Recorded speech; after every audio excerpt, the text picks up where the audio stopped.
आपको बताऊं, यहाँ सीख लेने योग्य बात है, जो कि मैं सदैव कहती हूँ। महाराज दशरथ जनक जी के सामने हाथ जोड़ करके खड़े हो गए। कहा महाराज एक प्रश्न है मेरा, मुझे एक बात बताइए, देने वाला बड़ा होता है कि लेने वाला बड़ा होता है? आप बताइए कौन बड़ा होता है? देने वाला ना। तो जब देने वाला बड़ा होता है तो फिर समाज में ये भ्रांति क्यों फैली है? बार बार लोग कहते हैं हम बेटे वाले हैं, वो बेटी वाले हैं। बेटे वाले हैं तो बड़े हैं, कुछ भी करेंगे। बेटी के पिता के नाक में दम किए रहेंगे। जो हमारे समाज में दहेज प्रथा है ना, न जाने कितने निरपराध बच्चियों की जान चली गई। कुछ समाज में ऐसे दरिंदे हैं जिनके हृदय में दया भाव नाम की कोई चीज नहीं है, जिसे आप दहेज कहते हैं। महाराज जनक ने भी दहेज दिया था,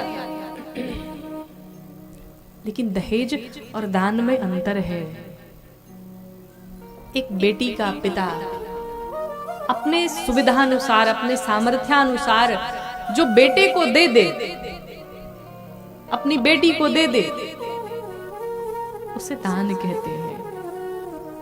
लेकिन दहेज, आजकल लोग जब जाते हैं ना, बेटी का पिता अगर पहुंचता है तो बेटे वाले पहले लंबी सी लिस्ट भेजते हैं, भाई साहब ये हमारी डिमांड है, इतना अगर पूरा कर पाओ तो ठीक, ना कर पाओ तो नमस्ते। आप एक बात बताइए, आप विवाह कर रहे हैं या अपने बेटे को बेच रहे हैं? बेटे को बेच रहे हैं, सौदा कर रहे हैं या विवाह कर रहे हैं? पहले ये बताइए। क्या आपको ये बात समझ में नहीं आती कि जिस पिता ने अपनी छोटी सी बिटिया को बचपन से पाल पोस करके बड़ा किया, उसे पढ़ाया लिखाया, छोटी छोटी बातों का ध्यान रखा, उसकी खुशियों का ख्याल रखा, उसे उस योग्य बनाया, और तब जाकर के सीधे सीधे अचानक से एक दिन आप आए और उस पिता ने विदा कर दिया। कन्यादान क्या कम समझते हैं? आपके बेटे को अगर कोई कह दे कि भाई इसको हमेशा हमेशा के लिए मैं दे दो, कैसा लगेगा? जिस बेटी ने अपने 20-25 वर्ष अपने पिता के घर में बिताए हैं, उस आंगन में खेला है, उस भाई, पिता, माँ, बहन के साथ रह चुकी है, अचानक से उस घर को छोड़ करके किसी अनजाने से घर में जाना पड़े, जिस घर परिवार को जानती तक नहीं है, उसके घर के सदस्यों तक को नहीं जानती, उनका व्यवहार कैसा है, उन्हें क्या पसंद है क्या नहीं पसंद है, और अचानक से वो बेटी घर में आती है और किस प्रकार से वो एडजस्ट करती होगी, किस प्रकार से वो समझौते करती होगी, ये तो वो कन्या ही जान सकती है। और एक तो वो नए घर में आई और ऊपर से उसे ताने सुनने पड़े, वो भी किस लिए? दहेज के लिए।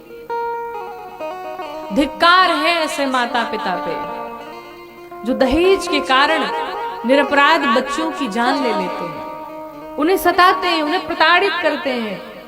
शर्म आनी चाहिए ऐसे मर्दों को।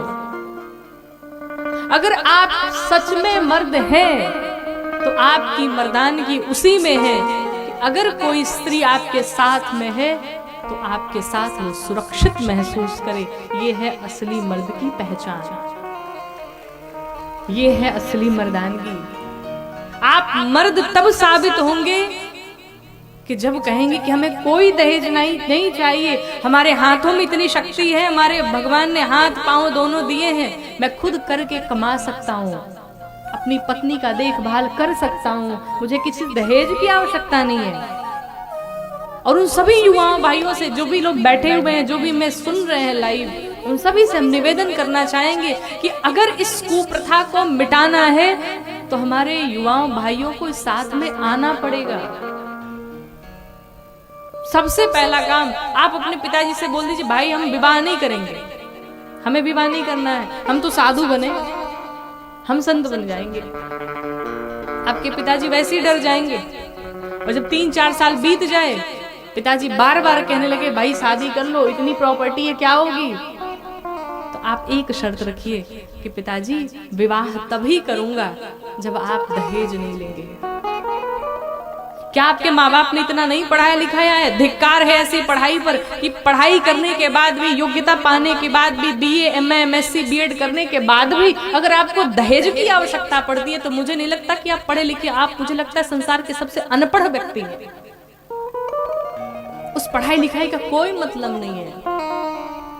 जिस घर में एक बेटी आए उसे सताया जाए, उसे प्रताड़ित किया जाए चंद पैसों के लिए, आप बताइए वो पैसा आपके पास कब तक रह सकता है?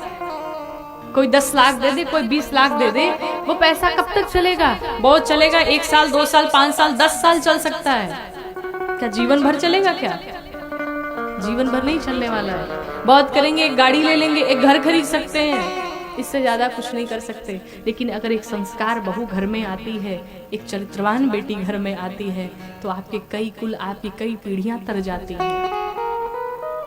आपके घर को वो स्वर्ग बना सकती है। इसलिए दहेज के चक्कर में ना पड़े, एक अच्छी संस्कारी बहू मिल जाए इसके चक्कर में पड़े। और हम तो एक मंच से सीधे बोलते हैं कि जिसके भी पिता 10 लाख, 20 लाख, 50 लाख दहेज दे करके विदा करते हैं ना, उन बेटियों से भी निवेदन है कि ससुराल में जाने के बाद एक काम ना करो। हाँ, कोई काम नहीं करना है, बेड पे आराम से बैठो। और जिनको बेचा गया है आपके स्वामी जी को, उन स्वामी जी से कहो भाई साहब जाओ चाय वाय बना के लाओ बढ़िया। और घर से बाहर निकलो, बोलो हम जा रहे हैं भाई साहब शॉपिंग करने, घर का सारा काम करके रखना, भोजन इत्यादि बना के रखना, आऊंगी तो टाइम से भोजन करूंगी। एक काम नहीं करना, बिल्कुल नहीं। भाई खरीदा हुआ है, नौकर हो ना भाई, जिसको हम खरीदते नौकर ही तो है। अब हमारे पिताजी ने 50 लाख में खरीद लिया इनको, अब चलो भाई सर्वेंट बन गए, तो भाई सर्वेंट का जो काम है सो करो, कपड़े हमारे धुलो, भोजन पानी की व्यवस्था करो, हम तो चलेंगे घूमने टहलने, आनंद करेंगे। ऐशो आराम के लिए तो पिताजी ने पैसे दिए, बहू घर में थोड़ी लाया आपने, वो तो अपने बेटे को बेच दिया। और जब बेच दिया तो फिर कैसी अपेक्षा करते हो कि बेटी हमारी, बहू हमारे घर में काम करे? फिर उस बहू से कैसे अपेक्षा रखते हैं कि बहू आकर के सास के पांव दबाए, ससुर को पानी दे? नहीं, बिल्कुल नहीं, ये संभव ही नहीं है। क्योंकि वो बेटी भी जिस पिता से इतना प्यार करती है, इतना प्रेम करती है, आपने उस बेटी के पिता का गला दबा दिया और कहा कि मुझे खेत बेच करके दो, मुझे घर मकान बेच करके दो, लेकिन मुझे पैसे चाहिए ही चाहिए। कुछ तो ऐसे दरिंदे होते हैं कि विवाह भी रोक देते हैं, दरवाजे पर आई बारात महाराज वापस चली जाती है। किसके कारण? चंद पैसों के कारण। शर्म आती है ऐसे लोगों पे, हैरानी होती है ऐसे लोगों पे। अपने बेटे को उस योग्य बनाइए कि वो दहेज लेने योग्य हो ही ना, उसके पास खुद इतने पैसे हों कि वो अपनी पत्नी का भरण पोषण कर सके, अपने परिवार का भरण पोषण कर सके। घर में अच्छी बहू लेकर के आइए, और जहां हाई हिल वाली आई तो फिर भगवान ने मालिक है। बहू ऐसी हो जो जमीन पर पांव रखती हो, और जो जमीन पर पांव रखने वाली होगी वो सास को भी समझेगी, ससुर को भी समझेगी, देवर को भी समझेगी, जेठानी भी समझेगी, देवरानी भी समझेगी। लेकिन जिसके पांव इतने ऊपर हैं वो नहीं समझने वाली है, और वो वही होगी जिसने इतने सारे दे करके आए हैं। एक बेटी का विवाह करने में, जब एक बेटी घर में होती है ना, जिस दिन पैदा होती है उसी दिन से उसके माँ बाप लग जाते हैं उसके विवाह की चिंता में। ये बड़ी होगी, इसका विवाह करना पड़ेगा। माँ बचपन से ही कभी उसके नाक में का बनवाए, कभी उसकी पायल बनाए, कभी उसके गले का बनाए, कभी उसके हाथ का बनवाए। क्यों? धीरे धीरे व्यवस्था करनी है, इसका विवाह करना है। बचपन से ही तैयारी में लग जाते माता पिता दोनों। बेटी का विवाह करना है, बिटिया का विवाह करना है, बिटिया का विवाह करना है। और विवाह का जब समय आए और उस बेटी के साथ में अगर कुछ गलत हो, आप विचार करिए उस पिता के ऊपर क्या बीतती होगी, कितना कष्ट होता होगा। कुछ लोग ऐसा भी करते हैं, बेटियों के विवाह में जब कभी भी जाइए ना, खाली हाथ में जाइए। किसी भी बेटी के विवाह में पहुंचिए, और हम तो कहते हैं निमंत्रण न भी हो तो पहुंचिए वहां पर और जाकर के आप जिस योग्य हो उस बेटी की सहायता करें।